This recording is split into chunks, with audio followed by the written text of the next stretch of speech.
2018年的一个晚上，我输给了一辆杜卡迪。那晚的风沙很大，他抢到了最后的一个弯心，超越了我。我只能眼睁睁地看着他冲过终点线。奇怪的是，杜卡迪的 CEO 正在等我，他笑容满面地给了我一个拥抱。混着阿拉伯半岛的咸涩海风，成了我记忆里最苦涩的余味。吉吉与桑提正在嘘寒问暖，我想下一次我一定要在这里赢回来。2019年还是熟悉的剧情，多维与我拼杀到了最后一刻。有趣的是，这家伙喜欢在比赛时大吼大叫。Adesso bravo, incrociato, incrocia, ancora, ancora, ancora! Al cielo, cielo lì! Lì!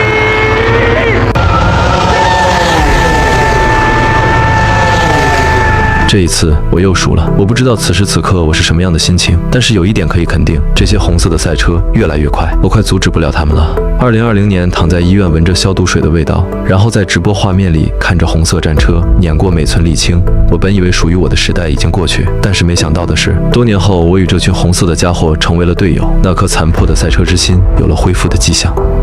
当我再次回到这座沙漠之城时，我已经32岁了。还记得当初在这里获胜时，是在10年前。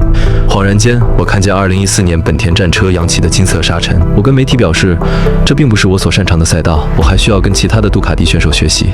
但很快我就拿了一个杆位，这让我很不好意思。但这并不能让我放松下来。回想起在美国站的遭遇，我一直在提醒自己不要犯错。很快比赛就来到了冲刺赛，我在第1位发车，而弟弟在第2位发车。这个赛季，弟弟进步了许多，真为他而感到高兴。不过在比赛时，我是绝对不会手下留情的。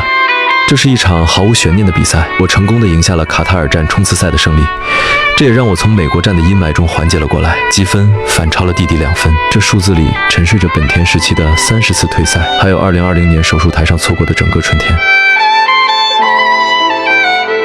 正赛这一天的灯光很亮，我的起步很好。然而在1号弯的出口处，我与弟弟发生碰撞，赛车似乎掉了什么东西，但好在让我稳住了，并没有掉过多的节奏。比赛还长，我需要有更多的耐心。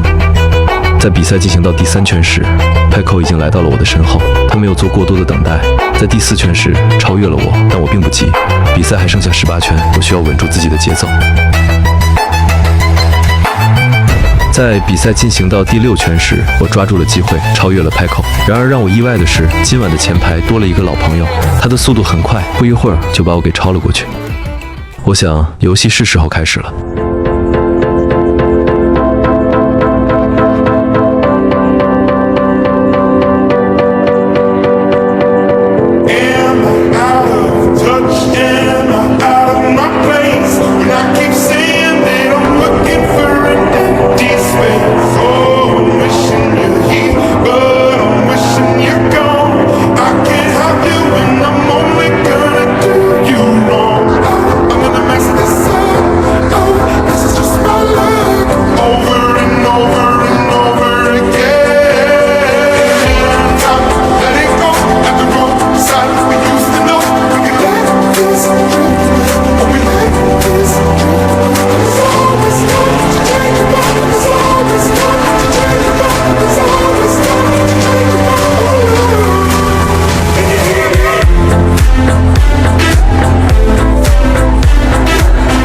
时隔11年，我再次站上了卡塔尔的最高颁奖台。